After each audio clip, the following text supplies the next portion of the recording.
Okay, so what I'm doing now is taking this pump. This is a newer pump here, so I'm going to show you how to clean it out. I'm screwing off this filter bit here. I can feel kind of some slimy bits in there, and I'm really going to hose this thing out well.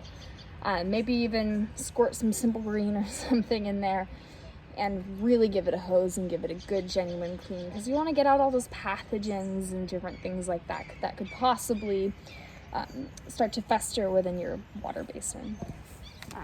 So let's just take this little hose, let's turn it onto the jet. How about that? Just kind of spray it out, just like so. I'm going to do the same thing here.